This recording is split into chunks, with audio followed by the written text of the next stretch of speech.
Ngayong kaliwat kanan ng mga summer outing sa mga swimming pool, may paalala ang Department of Health. Alamin sa unang balita ni Oscar Oida. Sa sobrang init ng panahon, sino ba namang di mapupool in love sa mga swimming pool? Tuwing lulublob sa malamig, refreshing at relaxing nitong tubig. Pero wait a minute, gaano man kainit?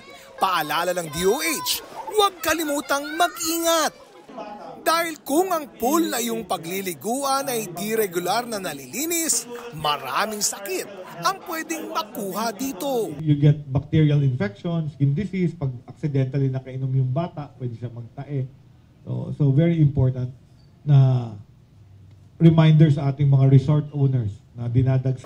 Yan rin daw ang sumasagi sa isip ng inang si Alex, lalo't nagsuswimming lessons sa kanyang anak sa public pool na ito sa Santa Ana, Manila. Inisip ko din talaga din yun muna nung una. Kaya lang, mas gusto kong matuto din yung anak ko sa mag-swimming. Kasi kung hindi natin maiiwasan yan kahit mapapublic, mapaprivate na pool. Pero pagtitiyak naman ng mga namamahala sa nasabing pool, maya't maya raw kung linisin nila ito. Tuwing gabi po, nilagyan po namin ng chlorine, then sa umaga po, binabacuum po. So araw-araw po siyang nililinis para ma-maintain po yung cleanliness ng tubig. At para makatiyak, bago nila papasukin ng pool ang mga bata. Make sure po na nakapag-shower po sila, na proper attire po, na naka-trunks, bago po maglublob sa pool natin. Paano naman kaya ang mga inflatable o pop-up pool na nagsulputang parang mga kaputi ngayong tag-init? Para kay John Lawrence, mas mainam na raw ito kesa mag-outing pa. At least dito raw, di lang anak niya ang mag-enjoy, kundi pati mga kapitbahay niya. Maganda naman kung makapagbakasyon ka para hindi lang nandito ka palagi. Kailangan makapaglaylayo ka rin. Kaso wala rin budget ngayon kaya ito lang muna. Ayon sa mga eksperto, dahil kadalasan hindi treated ng chlorine ang gamit na tubig sa mga ito, wala itong pangontra sa mga mikrobyo na maaaring magdulot ng karamdaman gaya ng pagtatae.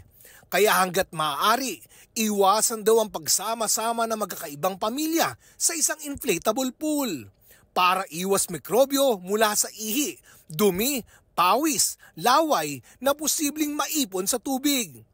At tulad sa mga public pool, paalalahanan ng mga bata na iwasang makainom ng tubig.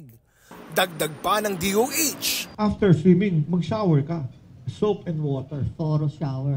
Thorough shower. Huwag mong isipin na malinis ka na dahil nag-swimming ka sa public pool. Kung makakakita raw ng mga public pool na marumi at di regular na nililinis, maaari raw itong i-report sa DOH. What we can do is test the water. Kung talagang ginagawa nila yung chlorination and treatment of the water for safety of the public. Ito ang unang balita, Oscar Oida para sa GMA Integrated News. Mga kapuso, para una ka sa mga balita, mag-subscribe sa GMA Integrated News sa YouTube. Sa mga kapuso abroad, subaybayan niyo po kami sa GMA Pinoy TV at sa www.gmanews.tv.